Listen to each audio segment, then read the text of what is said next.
طبعا احنا كنا اتكلمنا المره اللي فاتت عن الاعداد الايه؟ الصحيحه، وقلنا الاعداد الصحيحه ادي الخط اللي موجود عندنا فوق اللي هو خط الايه؟ الاعداد، وعرفنا سهل ان احنا بنظام الرمز زد، تمام؟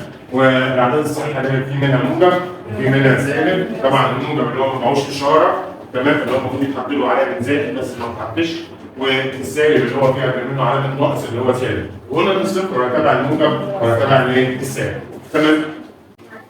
ادي مكتوب عندنا دوت المصدر يرمز للاعداد الصحيحه بالرمز زد، تمام؟ وهي ورسمنا خط الاعداد اهوت، وكاتب لك الصفر في النص، وعلى اليمين اعداد صحيحه موجبه، وعلى الشمال اعداد صحيحه ايه؟ سالبه. كاتب لك ملحوظه رقم واحد: الصفر ليس موجبا وليس ايه؟ سالبا.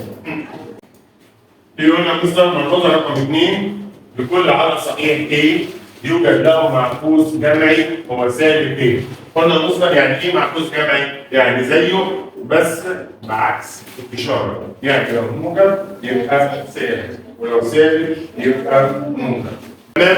يبقى اي عدد مصدر عايز اجيب له المعكوس الجمعي لازم اكتبه فين؟ في الاله الاول. تمام؟ اكتبه في الاله، اشوف يطلع بكام وبعد كده اتعامل معاه. يبقى ده كده مصدر كده بواحد، يبقى معكوسه الجمعي سالب ايه؟ واحد. فهي مشكله؟ عرفنا مصدر المعكوس الجمعي. في عندنا ملحوظه كمان تحت الجدول بتقول لي في عندنا خاصيه اسمها خاصيه الابدال. يعني ايه ابدال؟ لما انا اقول لك بدل مع اللي جنبك، يعني ايه بدل معاه؟ يعني انتوا الاثنين اقعدوا مكان ايه؟ مكان بعض. قال لي مصدر ده اسمه خاصيه الايه؟ الابدال. قال لي مصدر يعني ايه خاصيه الابدال؟ هتلاقي مكتوب كده مصدر عندك 3 زائد 5 بتساوي، قال لي بتساوي 5 زائد 3. عملنا ايه يا مستر هنا؟ بدلنا. عملنا ايه؟ بدلنا. وهنا 3 في 5 بتساوي 5 في 5 في 3. دي اسمها خاصية الايه؟ الابدال. يعني ايه الابدال؟ يعني ببدل الايه؟ الاماكن. ماشي؟ عرفنا يعني ايه خاصية ابدال؟ يبقى خاصية ابدال يعني بعمل ايه؟ ببدل الايه؟ الاماكن. دي اسمها خاصية الايه؟ الابدال. فهي مشكلة مستر؟ بيقول لي استخدم الخواص. استخدم ايه؟ الخواص. قلت له يا مستر استخدم الخواص ده عايز ايه؟ قال لي يا مستر يعني مش عايزك تعمل بالآلة، عايزك تشوف دي تحلها. قلت له طب انا احلها ازاي يا مستر؟ قال لي بص يا مستر في عندنا ملحوظه مهمه قوي نخلي بالنا منها. قلت له ايه؟ قال لي مش احنا عرفنا المعكوس الجمعي؟ قلت له اه. يعني ايه معكوس جمعي؟ يعني زيه بس بعكس الايه؟ الاشاره. قلت له اه مستر يعني بص ده معكوس الجمعي ده. معكوس الجمع ده بيتميز بميزه. قلت له ايه؟ ده كام؟ 8 كسبان، وده كام؟ 8 خسران. مستر لو كسبت 8 وخسرت 8 يبقى انت عملت ايه؟ ما عملتش حاجه. كسبت 8 وخسرت 8 يبقى انا عملت ايه؟ ما عملتش حاجه. يعني يا مستر زدت فلوس؟ لا. قلت فلوس؟ لا. طب انا كسبتهم ايه؟ خسرتهم. عشان كده مستر الراجل ده بيقول لي ان اي عدد لما تجمعه على معكوسه الجمعي يبقى انت كده ما عملتش حاجه. هو زيه بس بعكس الايه؟ الاشاره. وده اللي احنا هنستفيد بيه. قلت له يعني ايه؟ بص كده يا مستر. بيقول لي ايه؟ بيقول لي اجمع لي دول. واحد يقوم جاي عامل ايه؟ ماسك الاله وكاتبهم في الاله. لا. قلت له يا مستر بص يا مستر دي سهله. ايه اللي سهل فيها؟ بص ايه دي؟ ايه دي؟ قال لي 6. مش ده معكوس جمعي ده؟ مش ده معكوس جمعي ده؟ قلت له اه. انا مستر هنا خسرت 6 وكسبت 6، يبقى انا عملت حاجه؟ لا. يبقى فاضل مين؟ سالب 13. يبقى الاجابه بتاعتي سالب 13. محتاجه آلة؟ هو ده اللي هو عايزه. يعني ايه يا مستر؟ يعني مش عايزك تعمل بالآلة، عايزك تعملها بدماغك. ليه يا مستر؟ اصل بدماغي اسهل من الآلة. قلت له طيب بص هعمل كده، هعمل كده. ايه؟ هقول له انا هاخد السته السالب. بص يا مستر هاخد السته الايه؟ السالب مع السته الموجب. شايف دول اهو. انا خدت دي ودي مع بعض. فاضل مين اللي لسه قاعده لوحدها؟ السالب 13. بص انا عملت ايه؟ انا بقول له انا هاخد ده وده، ده وده.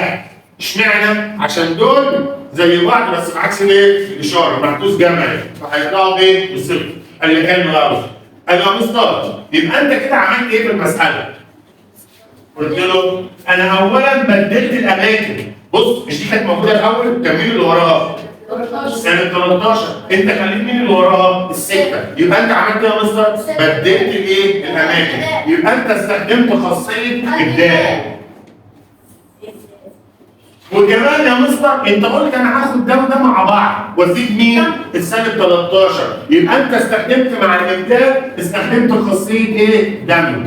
يبقى انت عملت ابدال وايه؟ ودمج. يبقى انت كده استخدمت خاصيتين ايه هما؟ ابدال عشان بدلت اماكن الارقام، ودمج عشان قسمت المساله قلت انا هاخد دول مع بعض. طب هتيجي تقول يا مستر بص ما هو ده يدوني كام؟ يدوني صفر.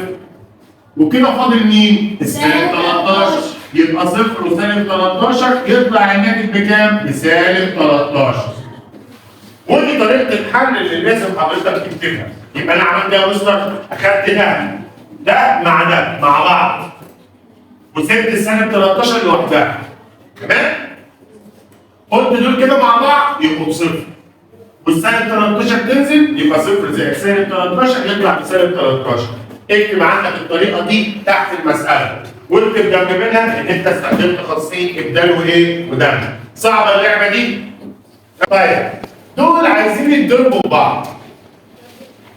طب السالب 4 عايز يتضرب في السالب 19 عايز يتضرب في ال 25. الراجل ده عايزني من غير آلة اشوف وحيد. خليك معايا افهم معايا عشان هنحل مسألتين وحضرتك انت اللي هتحل اثنين. خلاص؟ مستر طب انا عايز اضربهم في بعض من غير آلة. قال لي يا مستر لما تيجي تضرب الارقام اللي انت تعرف تضربها اللي هي السهله زي مين يا مستر؟ قال لي الاربعه في 25. الاربعه في 25 بكام؟ ب 100 صح كده؟ قال لي مستر 2 في 50 ب 100. الارقام اللي تعرف تضربها اللي هي السهله 4 25 او 2 في 25 ب 50. قال لي يا مستر الحاجات اللي هي تعرف تضربها يعني انا دلوقتي عايز اضرب الثلاث ضرب في بعض. قال لي مين اللي اعرف اضربهم على طول؟ الأربعة في 25. الأربعة في 25 يبقى أنا هعمل إيه؟ هاخد الأربعة وال 25 بص أهو بص يبقى هاخد السالب 4 مع ال 25. هم دول كام رقم؟ كام رقم دول؟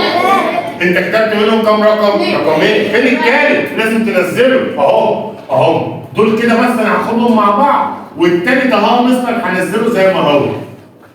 ركزت انا عملت ايه؟ انا كتبت الثلاث ارقام هم بس انا غيرت ترتيبهم. يعني ايه؟ اخدت ده وده مع بعض.